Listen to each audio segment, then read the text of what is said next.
കായംകുളത്ത് വാർഡ് കൗൺസിലറുടെ സാന്നിധ്യത്തിൽ ആരോഗ്യ കേന്ദ്രത്തിൽ മതപരമായ പ്രാർത്ഥന. ദൃശ്യങ്ങൾ പ്രചരിച്ചതോടെ അന്വേഷണത്തിന് ഉത്തരവ്. കായംകുളം അയ്യൻകോയിക്കൽ നഗറിലെ നഗര ജനകീയ ആരോഗ്യ കേന്ദ്രത്തിൽ മതപരമായ പ്രാർത്ഥന നടന്ന സംഭവത്തിൽ അന്വേഷണത്തിന് ഉത്തരവിട്ട് നഗരസഭാ ചെയർപേഴ്സൺ. കേന്ദ്ര ആരോഗ്യ മന്ത്രാലയത്തിന്റെ പ്രഥമ ശ്രേണിയിലെ പദ്ധതിയായ health and wellness centre Kayamkulam കേന്ദ്രത്തിന്റെ ഉദ്ഘാടനം ഇസ്ലാമിക മതാചാര പ്രാർത്ഥനയോടുകൂടി നടന്നത് വിവാദമായതോടെയാണ് അന്വേഷണത്തിന് ഉത്തരവിട്ടിരിക്കുന്നത്. കഴിഞ്ഞ ഞായറാഴ്ച ഉച്ചയോടെയാണ് വാർഡ് കൗൺസിലറുടെ സാന്നിധ്യത്തിൽ പ്രാർത്ഥന നടന്നത്. ആരോഗ്യ കേന്ദ്രത്തിന്റെ കെട്ടിട ഉദ്ഘാടനം ഫിഷറീസ് സാംസ്കാരിക വകുപ്പ് മന്ത്രി സജി ചെറിയാൻ നടത്തുന്നതിന് മുമ്പാണ് മതപരമായ പ്രാർത്ഥന നടന്നത്. ഐക്യ ജംഗ്ഷൻ വാർഡ് കൗൺസിലർക്കെതിരെയാണ് അന്വേഷണത്തിന് ഉത്തരവിട്ടിരിക്കുന്നത്.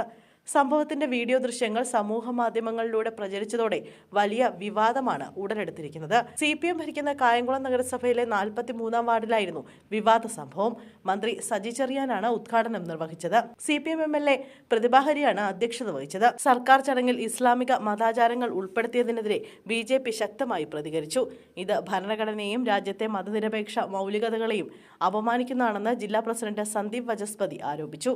ഇതുമായി ബന്ധപ്പെട്ട് ഉത്തരവാദികൾക്കായവർക്ക് ഉടൻ നിയമ നടപടി സ്വീകരിക്കണമെന്നും അദ്ദേഹം ആവശ്യപ്പെട്ടു. CPM ലീഗ് അവിശുദ്ധ കൂട്ടുകെട്ട് ഭരണഘടന അട്ടിമറിക്കുന്ന തരത്തിലേക്ക് വളർന്നു കഴിഞ്ഞതായി ആരോപിച്ച BJP ഇത്തരം വർഗീയ ചേരിതിരിവുകൾക്കെതിരെ ശക്തമായ ബഹുജന പ്രക്ഷോഭം സംഘടിപ്പിക്കുമെന്നും അറിയിച്ചു. അതേസമയം ആരോഗ്യ കേന്ദ്രത്തിൽ മതപരമായ ചടങ്ങുകളൊന്നും നടന്നിട്ടില്ല എന്നാണ് കൗൺസിലർ പറയുന്നത്. തൊട്ടടുത്ത വീട്ടിൽ നടന്ന ചടങ്ങിനെത്തിയ പ്രവാചകർ ആരോഗ്യ കേന്ദ്രത്തിൽ സന്ദർശനം നടത്തിയെന്നും അവിടെ നടന്നത് മതപരമായ ചടങ്ങുകൾ അല്ലെന്നുമാണ് കൗൺസിലറുടെ വിശദീകരണം. നഗരസഭയുടെയോ മറ്റ് അധികാരികളുടെയോ അനുവാദമില്ലാതെ നടന്ന പ്രാർത്ഥന നിയമവിരുദ്ധമാണെന്നാണ് അഭിപ്രായം. വാർഡ് കൗൺസിലറുടെ സാന്നിധ്യത്തിലായിരുന്നു പ്രാർത്ഥന നടന്നത്. വാർഡ് കൗൺസിലറുടെ ക്ഷണക്കാരണമാണ് ഇവർ കെട്ടിടത്തിലെത്തിയതെന്നും ആരോപണമുണ്ട്.